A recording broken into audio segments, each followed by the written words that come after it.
बिस्मिल्लाहिर्रहमानिर्रहीम। अहम खबरों के साथ मैं हाजिर हूँ। मेरा नाम मुबश्शिर लुकमान है। आप देख रहे हैं मुबश्शिर लुकमान चैनल। जो बहुत ही इंपॉर्टेंट खबर है वो ये कि चाइना और रशिया ने शुमाली और मगरबी बहरुल काहिल में मुश्तरका बहरी मशक जॉइंट नेवल पेट्रोल की और दोनों ममालिक अपनी दोस्ती को नो लिमिट करार देते हैं। तो याद रहे कि बीजिंग ने फरवरी 2022 में यूक्रेन पे रशियन हमले के आगाज़ के बाद से मॉस्को के साथ अपने सफारती, इक़्तिसादी और फौजी ताल्लुकात को मजबूत किया है। मगरबी रहनुमाओं ने रशिया को सियासी और इक़्तिसादी मदद देने पर चाइना पर तनकीद की है। चाइनी वज़ारत दिफा ने कहा है कि मशक में किसी दूसरे मुल्क को हदफ नहीं बनाया गया। रशिया के 2 जंगी जहाज़ मुश्तरका बहरी मशकों में हिस्सा लेने के लिए ज़ोनजियांग पहुंचे हैं, जिसके इब्तदाई मरहले पर पीर से बुध तक जारी रहेगा। चाइना अपने जनूबी साहिल के ऊपर भी रशिया के साथ बहरी मशकें कर रहा है, जिसे जॉइंट C-24 कहा गया है। इजरायली आर्मी चीफ ने दावा किया है कि हमास मोहम्मद ज़ईफ़ पर हमले की तफसीलात छुपा रही है। चंद रोज़ पहले इजरायली फ़ौज ने गाज़ा के इलाके खान यूनुस में सेफ जोन यानी महफूज इलाके में करार दिए गए अल-मुरासी पनाह गज़ीन कैंप पे बमबारी करके कम व बेश 90 फ़लस्तीनियों को शहीद कर दिया, जबकि इस हमले में 300 से ज़ायद अफराद ज़ख्मी हुए हैं। तो इजरायली फ़ौज ने अल-मूसा कैंप में हमास के मिलिट्री चीफ मोहम्मद अल-ज़ईफ़ और हमास के खान यूनुस के कमांडर राफ़े सलामा को निशाना बनाने का दावा किया था, ताहम हमास ने उसकी तरदीद की है। कल भी इजरायली फ़ौज ने गाज़ा में अक़वाम मुत्तहिदा के एक और पनाह गज़ीन स्कूल पर हमला करके 14 फ़लस्तीनियों को शहीद कर दिया। सिर्फ 2 रोज़ में 150 से ज़्यादा फ़लस्तीनी शहीद कर दिए गए हैं। बरतानिया की नई हुकूमत की तरफ से गाज़ा में फ़ौरन सीज़ फायर का मुतालबा किया गया है। तो अरब मीडिया के मुताबिक बरतानिया के नए वज़ीर ख़ारजा डेविड लेमी जल्द इजराइल और फ़लस्तीन का दौरा करेंगे, जहाँ वो गाज़ा में सीज़ फायर और यरगमालियों की रिहाई के लिए एक प्रेस कॉन्फ्रेंस भी करेंगे। जनूबी कोरिया बड़ी अशिया को निशाना बनाने के लिए अपने लेज़र प्रोग्राम को वसअत देने की मनसूबाबंदी कर रहा है। लेज़र हथियार जो कम कीमत पर शुमाली कोरिया की तरफ से तैनात ड्रोन को मार गिरा सकते हैं, यह मनसूबा स्टार वॉर्स प्रोजेक्ट का हिस्सा है। लेज़र्स दिखाई नहीं देते, शोर से पाक है और इजाफी गोला बारूद के बगैर मुकम्मल तौर पर बिजली पर काम करेगा। तो पहला लेज़र सिस्टम, जिसे ब्लॉक 1 कहा जाता है, इस साल फौज में ऑपरेशनल तैनाती में डाल दिया जाएगा।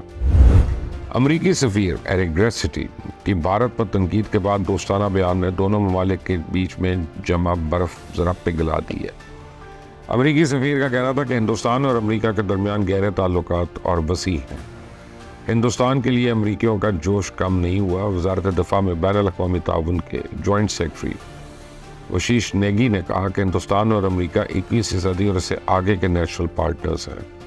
हमारे पास सबसे मजबूत तरीन फ़ौजी ताउन है। हम एक ही टेक्नोलॉजी इस्तेमाल करते हैं और खित्ते में भारत और अमरीका की दिलचस्पी भी मिलती है। कलअदम दहशतगर्द तंजीम TTP पर अक़वाम मुत्तहिदा की 15वीं रिपोर्ट सलामती काउंसिल में पेश कर दी गई है और रिपोर्ट के मुताबिक पाकिस्तान में हमला करने के लिए TTP को अफगानिस्तान के तालिबान हुक्मरान की सरपरस्ती हासिल है। कलअदम TTP के 6,500 के करीब दहशतगर्द मौजूद हैं, जिनको अलकायदा के कैंप्स में तरबियत दी जा रही है। कलअदम तंजीम ने नंगरहार, कंदहार, कंटर और नूरिस्तान जैसे सरहदी सूबों में भी कैंप बना रखे हैं। तो रिपोर्ट्स के मुताबिक काबुल पाकिस्तान के लिए खतरा बनने वाले दहशतगर्द ग्रुप्स के खिलाफ कार्रवाई को तैयार नहीं है।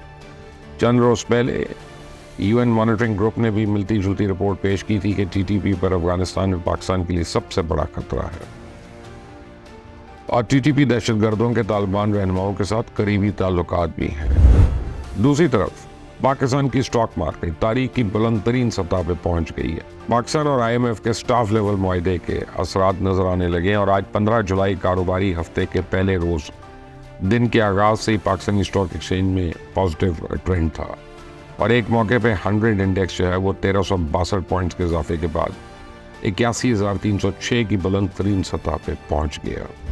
नीलन जेलम हाइड्रो पावर प्रोजेक्ट में हालिया खराबी की तहकीकाती रिपोर्ट वज़ीर आज़म को पेश की गई है और एलामिया के मुताबिक प्रोजेक्ट के हेड्रेस टनल में 29 अप्रैल को प्रेशर में कमी से बिजली की पैदावार कम हुई और 2 मई 2024 को पावर प्लांट से बिजली की पैदावार मुकम्मल बंद हो गई। मंसूबे की बंदिश से कौमी खजाने को करोड़ों रुपए रोज़ाना का नुकसान हो रहा है। जिस जगह मौजूदा खराबी पैदा हुई वो रॉक बर्स्ट जोन है और ब्रीफिंग के मुताबिक PTI दौरे हुकूमत में 2021 में भी हेड्रेस टनल में پریشر میں غیر معمولی کمی ہوئی تھی، لیکن جان بوجھ کر نظر انداز کرتے ہوئے نیلم جیلم ہائیڈرو پاور پروجیکٹ میں مرمت کا کوئی کام نہیں کیا گیا۔ اس سے نقصان میں اضافہ ہوتا رہا اور وزیر اعظم شہباز شریف نے منصوبے کی تحقیقات اب بحالی کے لیے ایک کمیٹی کی تشکیل دے دی ہے۔ ذرائع کے مطابق اگر بھارت چیمپئنز ٹرافی کے لیے پاکستان نہ آیا تو پاکستان بھی 2026 ورلڈ کپ کے لیے بھارت نہیں جائے گا۔ Pakistan cricket board champions trophy کے تمام میچز پاکستان میں کرانے کے موقف سے پیچھے نہیں ہٹے گا، اور آئی سی سی کا سالانہ اجلاس 19 سے 22 جولائی تک سری لنکا کے دارالحکومت کولمبو میں شیڈیول ہے، جس میں chairman P C B Mohsin Naqvi کی شرکت بھی متوقع ہے۔ وہاں پہ بھی پی سی بی پاکستان کا ایونٹ پاکستان کے اندر ہی اس موقف کو برقرار رکھے گا۔ دوسری طرف اسپین انگلینڈ کو ہرا کے چوتھی بار یورو کپ کا فاتح بن گیا ہے۔ فٹ بال میچ ختم ہونے میں محض 4 منٹ باقی تھے تو اسٹرائکر مائیکل نے فیصلہ کن گول کر کے اسپین کو 2-1 کی فتح دلا دی۔ تو فائنل میچ جرمنی کے شہر برلن میں 71,000 تماشائیوں کی گنجائش والے اولمپیا اسٹیڈیم میں کھیلا گیا، اور 2012 کے بعد 12 سال بعد اسپین نے یورو کپ جیت لیا۔ اسپین نے اپنا راج ومبلڈن پر بھی قائم کر رکھا ہے۔ ٹینس کھلاڑی کارلوس الکراز نے اتوار کو ومبلڈن کے فائنل میں نہ صرف نوواچیک کو شکست دی بلکہ ہسپانوی کھلاڑی کی 21 سال کی کم عمری میں یہ چوتھی گرینڈ سلیم وکٹری ہے۔ کارلوس الکراز نے جوکووچ، راجر فیڈرر اور رافیل نڈال کو بھی پیچھے چھوڑ دیا۔ تخلیقی صلاحیتوں اور روزگار پر آرٹیفیشل انٹیلیجنس کے منفی اثرات عوام میں بے چینی پیدا کر رہے ہیں۔ اپسوس کی ایک سروے کے مطابق 52% لوگ اے آئی کے ممکنہ ناپسندہ اثرات سے گھبرائے ہوئے ہیں۔ 2022 میں بھی اس سے 13 پوائنٹس کا اضافہ ہوا، اور گیلپ سروے سے پتہ چلا کہ تقریباً 24% افراد اجرت میں کمی کے بارے میں فکر مند ہیں، جبکہ دیگر کارکنان کو 22% ٹیکنیکل تبدیلی، 20% برطرفی یا 19% کام کے اوقات میں کمی کا خوف ہے۔ عالمی سطح پہ 40% ملازمتیں جو ہیں وہ اے آئی کی زد میں آتی ہیں، جو آٹومیشن اور انفارمیشن ٹیکنالوجی کے ذریعے معمول کے کاموں کو متاثر کرتی ہے۔ اس کے باوجود 76% مارکیٹرز کو اے آئی کا استعمال کرتے ہیں، ان کا کنٹینٹ بھی یوز کرتے ہیں، اور 42% روزانہ یا ہفتہ وار ایسا کرتے ہیں، اور 83% تو یہ یقین رکھتے ہیں کہ اے آئی آرٹیفیشل انٹیلیجنس پیداواری صلاحیت کو بڑھا دے گا۔ تاہم 32% مارکیٹرز کو خدشہ ہے کہ اے آئی انسان کی خود اعتمادی کو منفی طور پر متاثر کرے گا، جبکہ دوسری طرف کیمبرج کے سائنٹسٹ نے ایک ایسا اے آئی ٹول تیار کیا ہے جو کلینکل ٹیسٹ سے بہتر کارکردگی کا مظاہرہ کرتا ہے۔ تو الزائمر کے بڑھنے کی درستگی کے ساتھ پیشن گوئی کرتا ہے، اور یہ پروگریشن 82% اور نان پروگریشن 81% کی شناخت کے لیے ایم آر آئی ڈیٹا کا استعمال کرتا ہے۔